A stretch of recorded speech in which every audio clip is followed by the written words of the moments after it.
Heidi, Heidi ho there. I'm Hans of the Southern Isles, and we're talking everything Disney. If you grew up in the 1990s, chances are you've watched a Disney film or two. This era was dubbed the Disney Renaissance due to the company's apparent rebirth in creating high quality, high grossing animated films again. But which film is truly the best?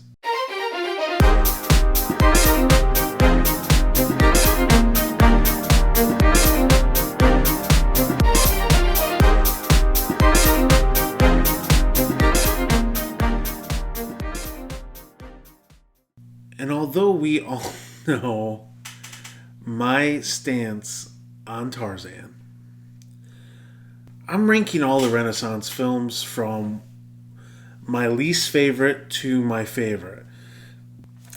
I wanna preface this with saying I think pretty much every movie that came out during the Disney Renaissance is a quality film. So 2 years ago, I created this list for a podcast I was doing, and I wanted to see if my opinion had changed. I had been watching these films a lot more, given my two little ones, and so I had a better understanding of all the films as a whole and individually. But that top 5 or 6 movies really hadn't changed. I think there isn't too much controversy with my top 5. Maybe. We'll see. So, I don't think it should surprise anybody, but there's 11 films that we're going to go with, and my 11th film is Tarzan. If you really want to know why I don't like this film, feel free to watch the entire video that I made discussing just that. My number 10 pick is The Rescuers Down Under. It's a forgettable sequel to a forgettable movie from a forgettable era in Disney animation. And now we're going to get into some controversial picks, but my number 9 is Hunchback of Notre Dame. For me, this movie is like an animated Les Mis. I hate Claude Frollo. I hate him. He infuriates me. He makes me so angry that I don't want to watch the movie. It has a really weird, moral, I think, or story arc where, even if you could be a really kind and generous person, but if you're physically deformed or physically different than other people, you're still not going to wind up with what you really want. Number 8, a movie that I've grown to appreciate, it's Hercules. Now you might ask, why is Hercules so low? Hercules is so low because it was the first time I had been blatantly lied to as a kid. Okay, hear me out. Hercules comes out. I had probably just read the Greek myth, and I knew why he was a demigod, and they changed it up. And I remember as a kid, this. It was, with Pocahontas, it was kind of like, here's the story. And then, because the movie came out, my teachers were like, well, this isn't the real Pocahontas story. This is the real Pocahontas story. And even that story was not truly the real one, right? And when that happened, I was kind of like, yeah, adults trying to ruin things for me. Just slow your roll, that kind of, just simmer down. But I had the information in front of me. I knew the information about Hercules. And this movie was not that. And as I've gotten older, I've come to appreciate it more.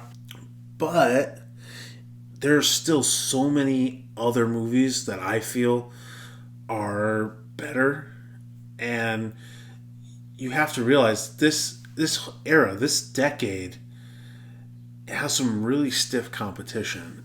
And number 7 is A Goofy Movie. And I like it. It's fun. It has a lot of nostalgia to it. It's like Rescuers. It doesn't follow that formula of being a musical. And it's fun. And you can tell, there's a huge cult following for it. And I do enjoy the movie. I really enjoyed the movie when I was a kid. Why aren't there other full-length feature films that are just starring the Fab Five that aren't like tellings of other stories? Every time you see Donald, Goofy, Mickey, they're always, it's A Christmas Carol, it's Three Musketeers, it's something else. It's never them just having their own movie. I think that should change. I think Disney, if you're watching, I know you're not watching, but if you're watching, more Fab Five full-length feature films. A Goofy Movie was a huge hit. People really liked it. I think you could have the same success with the other members of the Fab Five. So at number 6, it's kind of appropriate that this one is at number 6. It's kind of like the middle of the list. It came at the middle of the Disney Renaissance, and that's Pocahontas. Pocahontas is extremely beautiful to look at. The music is extremely well written and very complex in a lot of ways. But again, Pocahontas sort of is up against really tough competition. Disney and even the Disney animators thought this one was going to be a huge hit. It was successful. I don't think it was as big of a hit as they would have liked.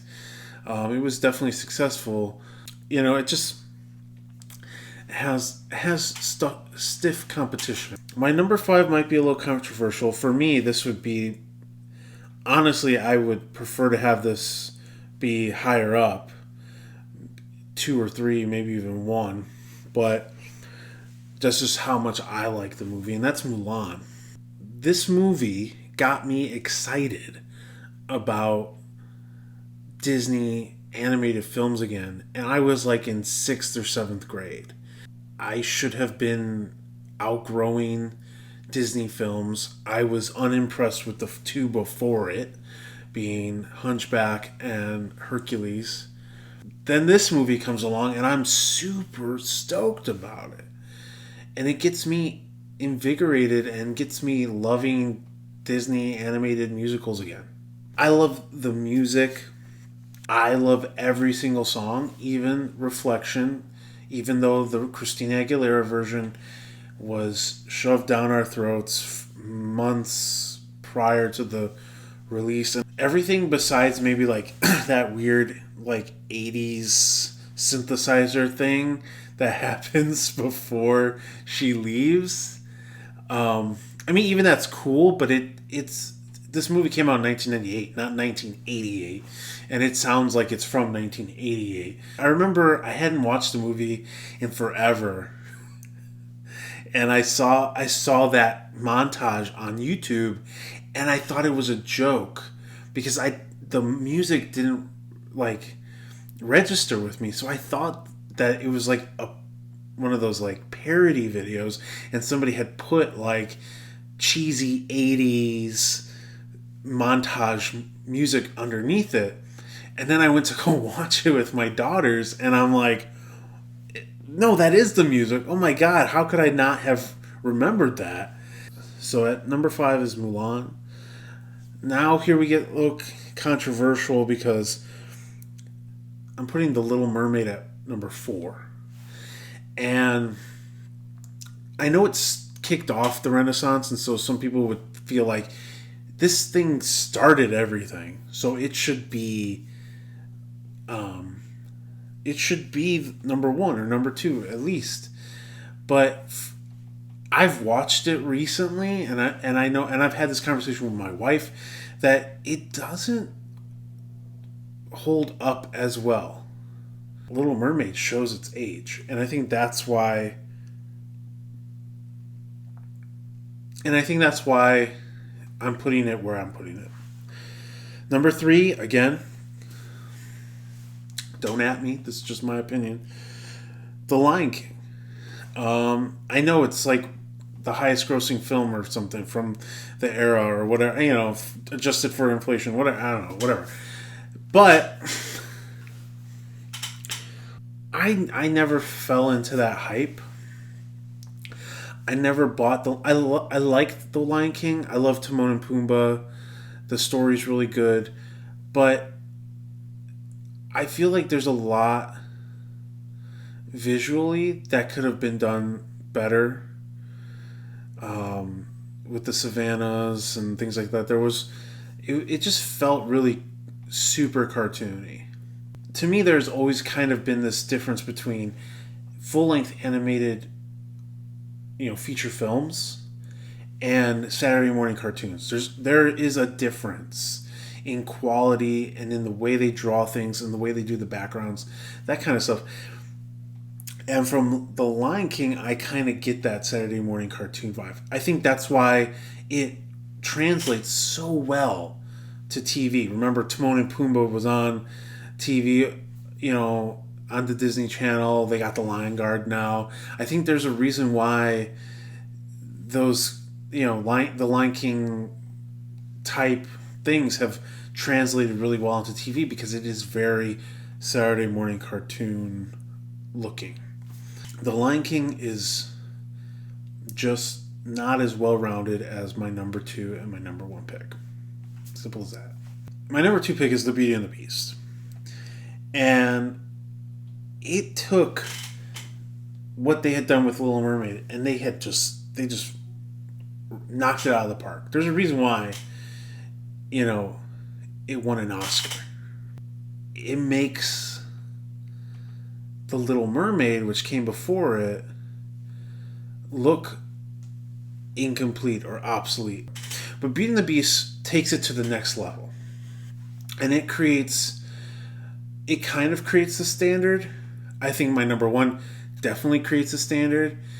My number 1 pick is Aladdin. I think what it does is it took everything they did right with The Little Mermaid, everything they did right with The Beauty and the Beast, and they just took it from here, this level, and raised it exponentially higher. And I think Aladdin created the bar. You have a song that transcends the movie, right? Beauty and the Beast doesn't transcend the movie. Part of your world doesn't necessarily transcend the movie. And with Part of Your World, we don't have a pop singer version. At least I don't remember there being one. With Beauty and the Beast, you do. With A Whole New World, you definitely do. After that, you pretty much have this hook song that gravitates and grabs people and puts them in the seats. And so I think because of that, Aladdin gets the top nod. With Aladdin, you have now a template for a sidekick, which you then see thereafter in every Disney film. And it's mirrored. You don't see it done well until Mulan with Mushu, which is probably why I love that movie as much as I love Aladdin. And it sort of set the bar. I think Aladdin sets the bar. That's my list. And I'm pretty sure you're either completely nodding your head and agreeing with me, or you're red in the face and infuriated with me for putting your favorite movie at the bottom, or what have you, or saying blasphemous things about it.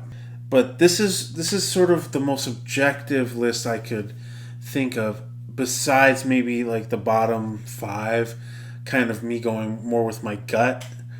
But they would have been in the bottom 5 regardless. So,